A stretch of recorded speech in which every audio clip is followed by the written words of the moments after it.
Yeah, your dude was still on this return mixtape.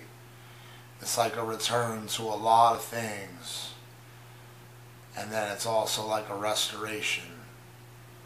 To like restore life and maybe finally some peace through the agony and what at times is like misery.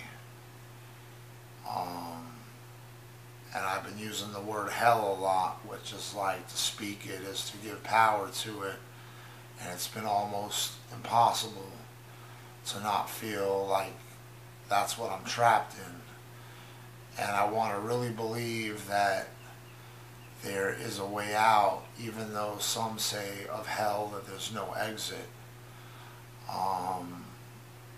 For me, Tank Lip, Jason Lipp, the last of the great Jedi, the last of the great hope, La the prophet. I feel like all of my aliases for whatever, if they were music or nicknames or my names in life, all kind of have similar, they're dichotomies in themselves. They have kind of like a literal definition, like you could say, like, oh, here's the dictionary definition of what my name means. And then of course there's the backstory to all the things that go into the alias. For Law the Prophet, it's obviously the prophet in me. That amazing third eye, sixth sense sort of like psychicness that is like a Nostradamus sort of individual. And that's been with me my whole life, and it's been eerie, but it's maybe been a saving grace too. And it's got me into a lot of trouble too, because everything is like a yellow light with caution. Tank Lip, obviously, the name tank would represent a military tank, but also, you know, it's notorious amongst my circle of friends, which sometimes now feel like strangers due to all my mistakes, would say I'm unstoppable. And for what I'm going through, the fact that I haven't quit or given up yet is like a testament to that. But I want to like do them all honor, and myself and my family that's loved me, everyone, for myself and all those I've loved that have loved me, like some sort of happier destiny where there's more peace for me and for them that want the best for me, and for me that wants the best for me. I don't want the misery and the hell and the agony that could be spoken of times like this, and certainly of that hell. You know, they say some say there's no exit, and I want there to be a way out. So it's just real important. But this is your dude Tank Lip on the Return mixtape, and I feel like it's time to set the beat in for this track. And I just wonder, for people that don't obviously accept as maybe ghosts, get to attend their funeral, and then if they don't have peace in the afterlife, maybe they don't even make it to that funeral as ghosts to see all the people that came out to see them. For me, my best friend's funeral that just happened like a week and a half, 2 weeks ago, I have questions.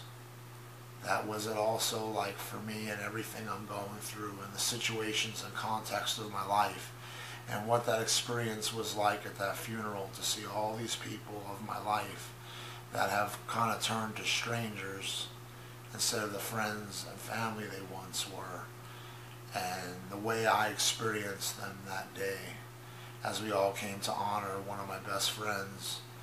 It was like I was amongst strangers and old friends, and just not only a disappointment we all shared for the loss of a friend we loved and who was family to us, but something made me sense that there was a sadness for somehow they know or heard through the grapevine what's going on with me, and a tremendous sadness for me. And so looking at that with an observing ego, I look at it, and was it like watching my own funeral? What I haven't told people is the night before he died, I actually wanted to take my life. I had reached such a point of this hellish experience, And I love life so much that I cried myself to sleep, and finally, tears after tears, I fell asleep. But the thought of taking my life had never been so close to me, or the idea that I just don't want to be here anymore. And then literally the next morning, the uncanny nature of time and how things work out, I was out having coffee at a morning spot where I have my coffee, and another best friend and his wife roll up and tell me of my best friend passed away yesterday. And I thought that was supposed to be me. How do I tell them that last night, as they're telling me, and we're supposed to share grievance for my friend, how do I onboard these people that no longer know anything of my life, that I'm suffering too, and that could have been me that died? Because I literally was thinking about killing myself, but not so much that I was going to do it. Just the thought that I'm so unhappy with the status of my life that I just don't want to be here anymore under these circumstances and conditions. Which brings me to the next point. There has to be some change and modification in my life so that if I'm going to not quit and give up, it gets better. So I'm going to title this, Was This My Funeral or My Best Friend's? Which is like another dichotomy, because sometimes to not give up, you have to be a best friend to yourself.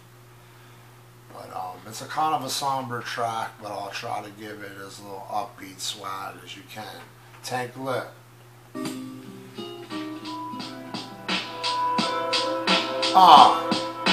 A world full of sad souls. Ask John Lennon. Blasphemy. Do we dare ask God about lemons, or just crack cheek? Cracking the same fake smile that felt old to crack last week. Making lemonade, is it always the answer? In a struggle that's like an octopus cancer that kills us in 8 ways with 8 arms. Red flags like 8 alarms, but don't even crack lid to our shut eyes or be wide awake or somewhere between Nicole Kidman and halfway through the movie get up to crack a leak. And suddenly I remember cracking a laugh with about cracking a leak on the seat as a gesture, but forgive me, it was literally 1,000 weeks from last week, and last week died, so I can't even ask why we did that for sure. Now he's past me. I'd like to think O's standing over me, and I'm so gassed I'm not sure, but I'm pretty sure that was me standing over his tomb last week. With life salting yet one more wound with its cracked seeds. My leg bandaged from a vast bleed. I couldn't even wear a suit with dignity. Feeling like the roll call of everyone in my past life looking at me and laughing. Or worse, heartbroken gasping. Thinking, damn, what happened to me? The truth painstaking. Left a long time, cause as far as doses, his choice was he ghosted. Apparently just from Vicky I made him so nervous he couldn't hack me. And somehow the answers I denied myself are now at my feet. But if she didn't say the expressions on everyone's flat cheeks and obligatory shakes as they wiped their hands the second I walked away, where some that had loved were like now the entire town that snubs the clown. And luckily my shock that I lost my wife the day before in a way saved my soul. First in a mosque black with loathe, then a burial just a few tomb spots down from my true best friend of all.